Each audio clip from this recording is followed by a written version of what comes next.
Καλημέρα σας κυρίες και κύριοι και χρόνια πολλά. Μπορώ να παρακαλέσω παρακαλώ τα μέλη του πάνελ, τον κύριο Γκριμάλντι, τον κύριο Παπαγιαννόπουλο, τον κύριο Λασκαρίδη και τον κύριο Τσαβλήρη να έρθουν. Ευχαριστώ πολύ.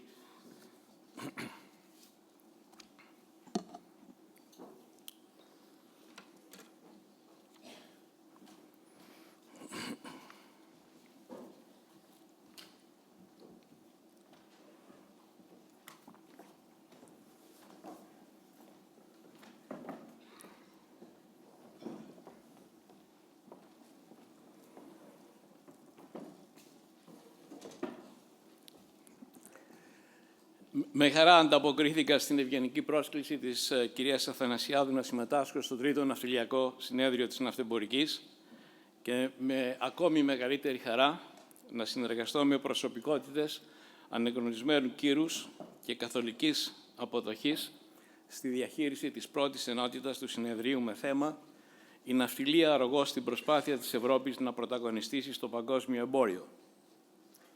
Οι κύριοι Εμμανουέλε Γκριμάλντι, όταν τον πρωτογνώρισα στη Ρώμη στη δεκαετία του 2000, μου είπε «I won't mind you calling me Γκριμαλδάκης». Οι κύριοι Εμμανουέλε Γκριμάλντι, Πάνος Λασκαρίδης, Αναστάσιος Παπαγιαννόπουλος και Γιώργος Τσαβλήρης είναι προσωπικότητες διεθνώς προβεβλημένες και δεν έχουν ανάγκη ιδιαίτερης παρουσίασης. Εξάλλου συνοπτικά βιογραφικά σημειώματα για τον καθένα θα βρείτε στο έντυπο υλικό που σας διανεμήθη στην άφιξή σας. Με τη σύμφωνη γνώμη τους, σκοπεύω να κατευθύνω τις εργασίες της ενότητας που μας έχει ανατεθεί ως εξής. Μετά από μια δική μου γενική εισαγωγή, θα προσκαλέσω στο βήμα τους 4 πάνελις με την εξής σειρά, σταδιακά προχωρώντας από γενικά σε ειδικότερα θέματα που οι ίδιοι έχουν επιλέξει. Πρώτος ο κύριος Παπαγιαννόπουλος, κατόπιν ο κύριος Λασκαρίδης, στη συνέχεια ο κύριος Τσαβλήρης, με τον κύριο Γκριμάλντι να κλείνει τη λίστα. Θα επακολουθήσει ολιγόλεπτη συζήτηση μεταξύ των panelists, πριν ανοίξουμε το βήμα να δεχθούμε ερωτήσεις από εσάς. Δεδομένου του περιορισμένου του χρόνου που έχει διατεθεί στην ενότητα, κάθε panelist έχει παρακληθεί να μην ξεπεράσει τα 7 λεπτά στην παρουσίασή του. Και ξεκινώ. Good morning, ladies and gentlemen, and Happy New Year. My fellow panelists and I are delighted to be the first to entertain you this morning, and all 5 thank ΝΑΥΤΕΜΠΟΡΙΚΗ for the opportunity. It is always a great pleasure to meet fellow servants of shipping, to dwell on important issues of the industry. Looking at the theme of the conference, so diligently chosen by our hosts today, that is, Greek and European shipping, competitiveness and prospects in times of uncertainty, the last word, uncertainty, strikes me in particular, as it seems to be the one chosen in all meetings I have participated in over the last 3 months, in order to describe an endemic situation pertaining all over the world.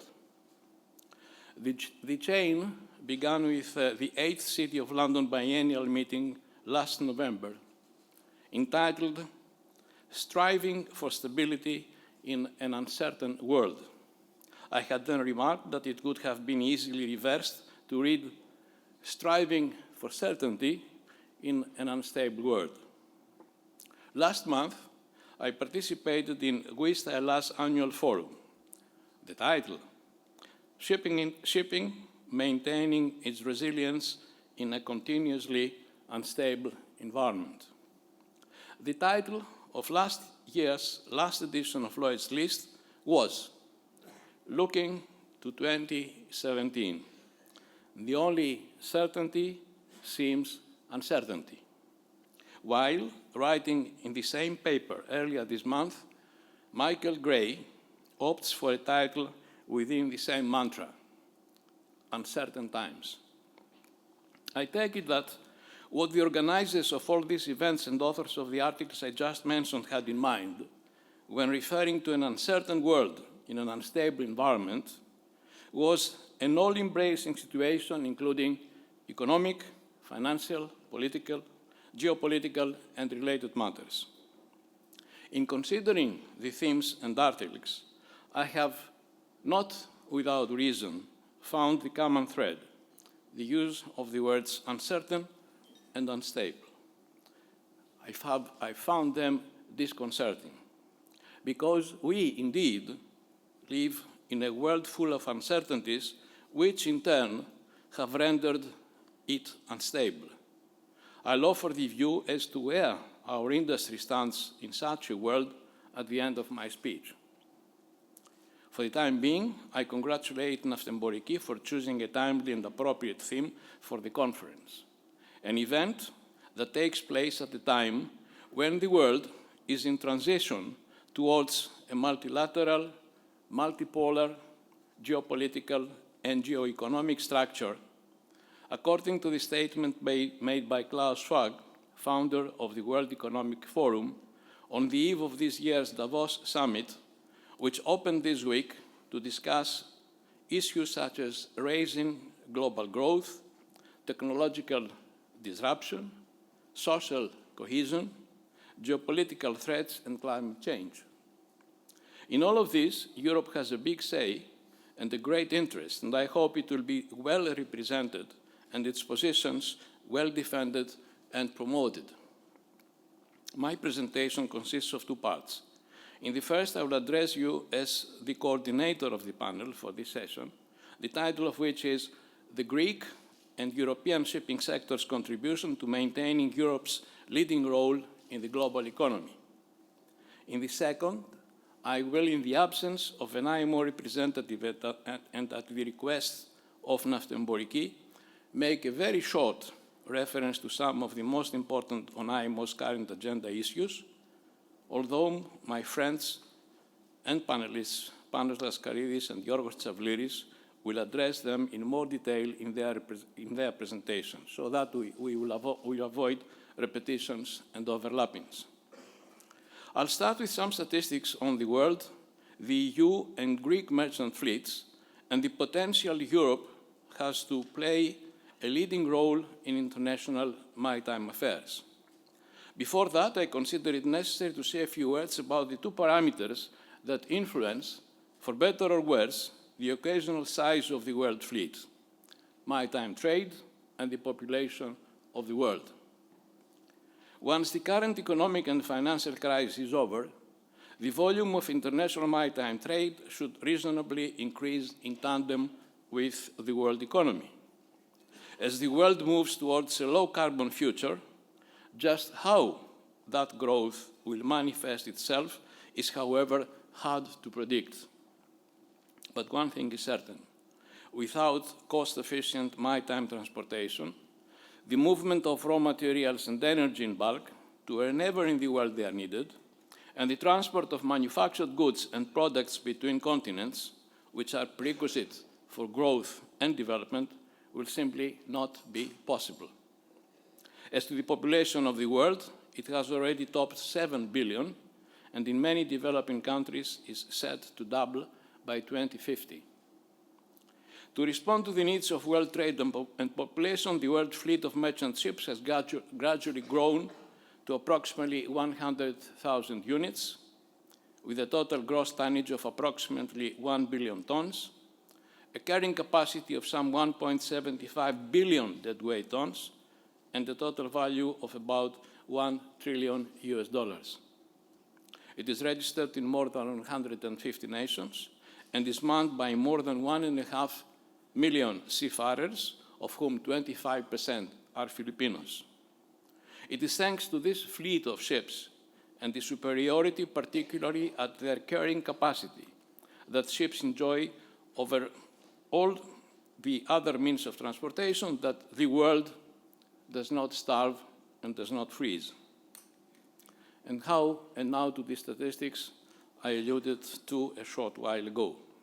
Within the world fleet, that of the European Union is represented by 15,000 ships, or 15%, totaling 250 million gross tonnage, or a little over 25% of the total. Within the EU fleet, that owned by Greek interests steadily holds the first position. The fleet consists of more than 4,500 ships with a total of 342 million tons, which represents almost 20% of the total world deadweight and just less than 50% of the total EU fleet. As to the Greek participation in the main ship types, Greek owners control 30% of the world tanker fleet, 21% of the world bulk carrier fleet, and 6.35% of the world container fleet, deadweight-wise. I consider these statistics alone to be sufficient to establish the immense contribution of the European and Greek shipping sectors to maintaining Europe's leading role in the global economy, given the fact that the planet is by 3/4 covered by water and that world trade is by more than 90% served by ships. Here we have a paradox in the occasional behavior of the Union vis-à-vis the organization that the UN has wisely established to regulate shipping, IMO. Against the same statistics, which indisputably establish the European Union's might and has hence its potential to influence developments in shipping, one wonders why the Union finds it appropriate to move from time to time to regional measures in defiance of IMO, whose status as the global regulator of shipping from the safety, security, efficiency of navigation and environmental protection points of view, it undermines by so doing. Europe is strong enough, and its argumentation for new measures occasionally needed to further enhance safety and environmental protection convincing enough that it should not find it difficult to have them easily endorsed by the rest of IMO's membership, as has, without a single exception, been the case in the history of both IMO and the European Union. So why should Europe cause problems to IMO and the shipping industry?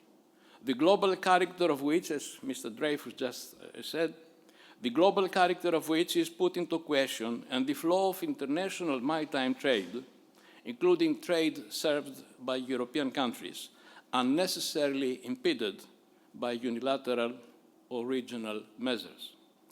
So much so, when all the 28 member states of the European Union are IMO members as well, members with a strong voice, profoundly respected by the rest of the IMO membership, which in turn recognizes with appreciation their contribution to the organization achieving its objectives for safe, secure, and efficient shipping on clean oceans.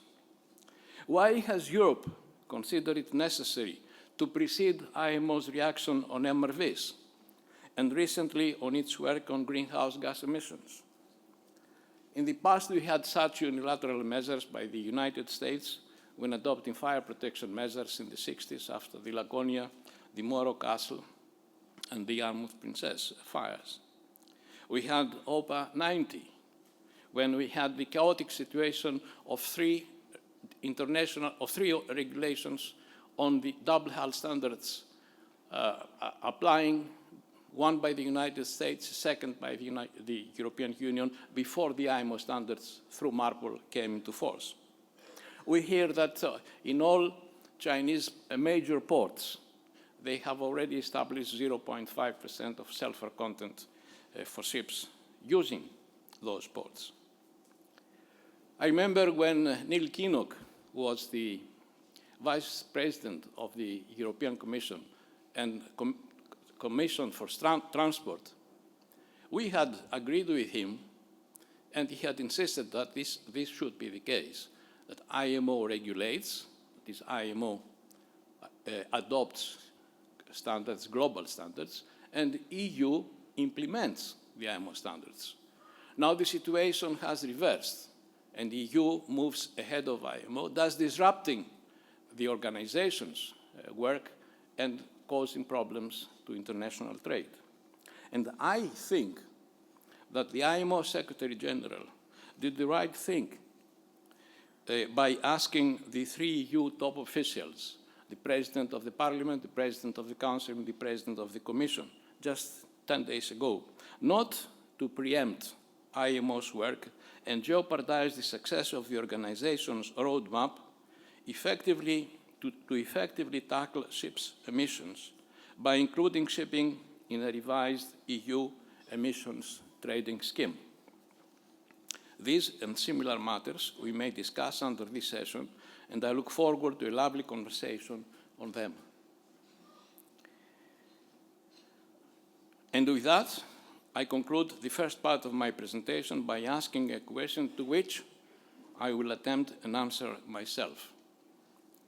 If those who claim that we live in an uncertain, unstable world with plenty of unpredictabilities, following some recent statements in the opposite side of the Atlantic, commentators have said that we are sailing into uncharted waters, and you know what I mean. If they are right, and I think they are, where will we be when the fog of uncertainty clears? And where will all these least positive assessments leave the industry we serve? I'll tell you.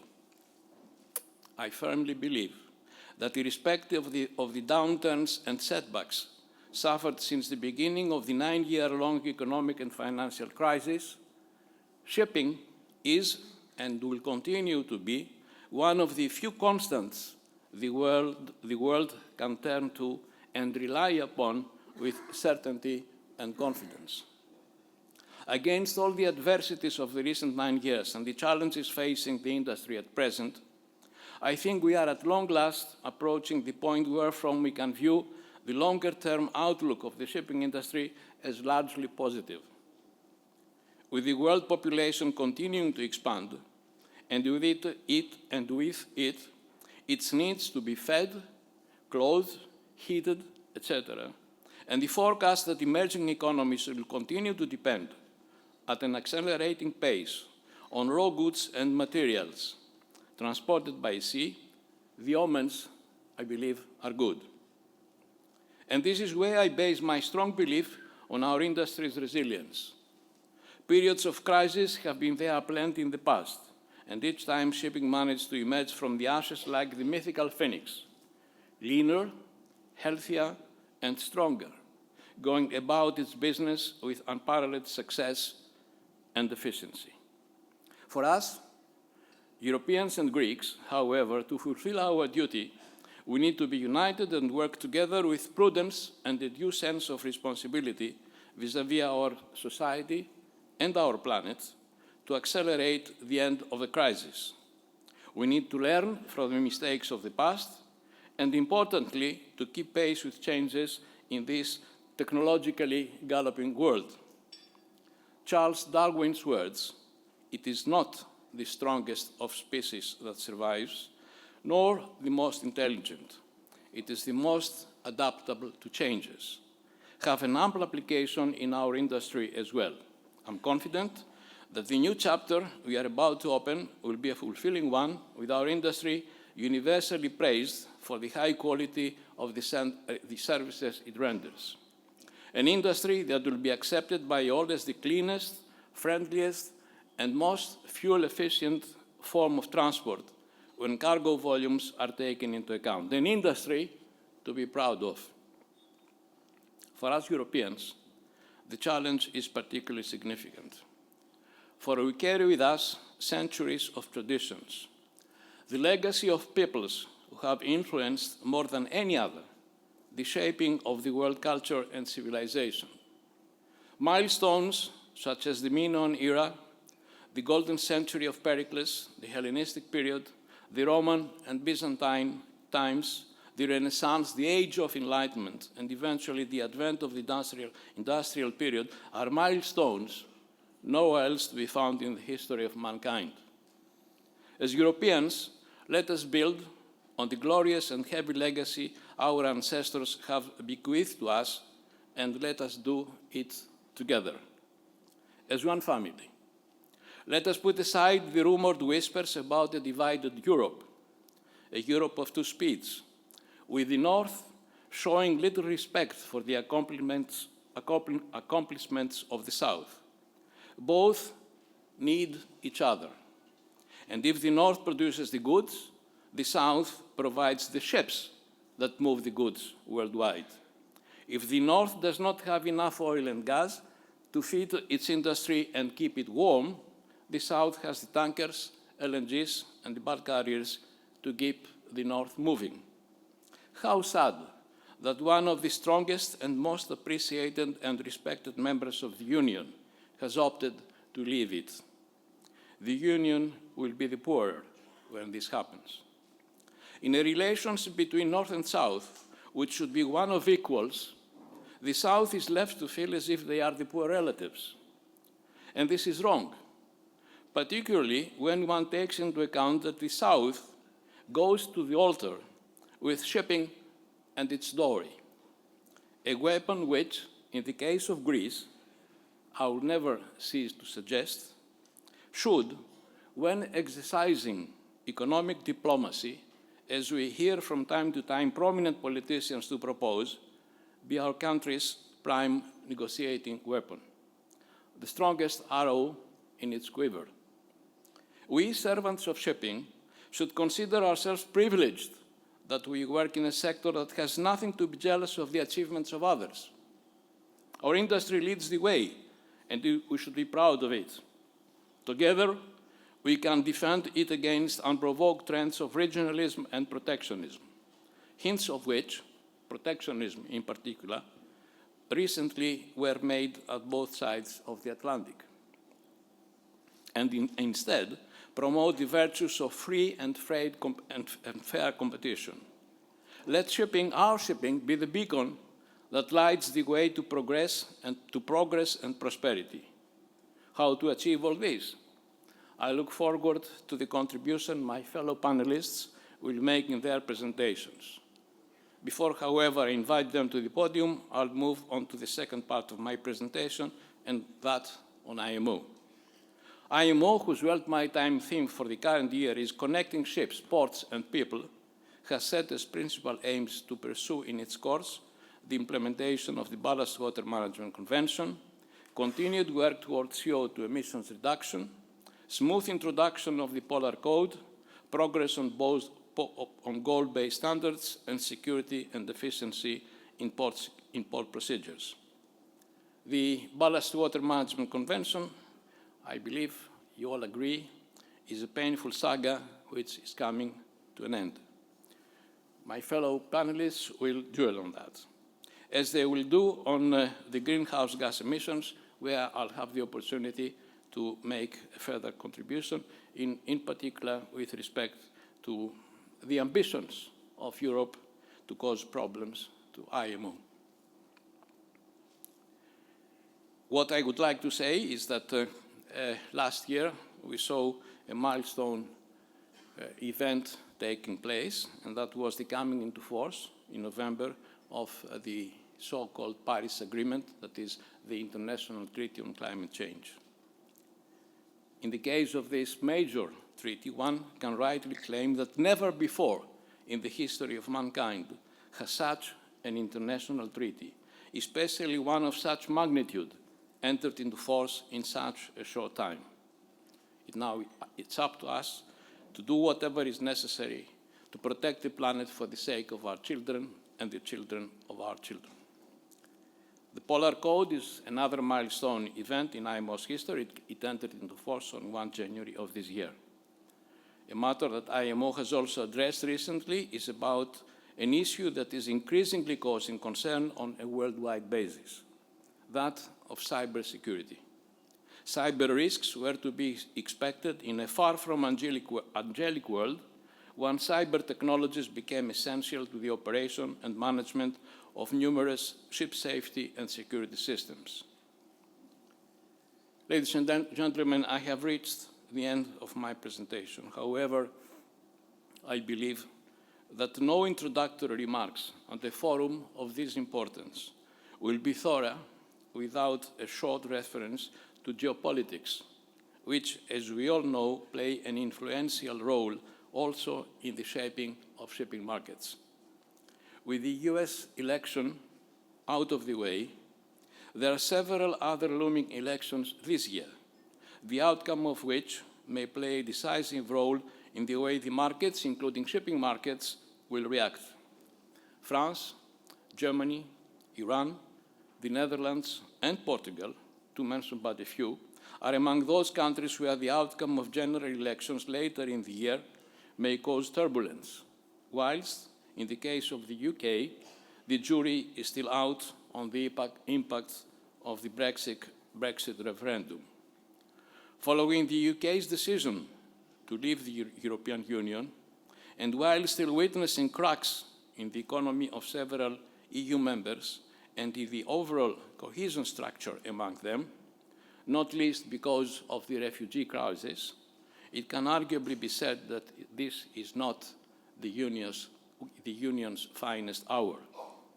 At the same time, developments in other sensitive and vulnerable parts of the world, North Korea, South China Sea, where China is becoming more assertive, challenging America's dominant role, as well as the post-war Bretton Woods system, in the Middle East, North Africa, and Venezuela, the events in these countries threaten peace and stability at a time when the world economy and international trade are still licking their wounds from the long and persisting crisis.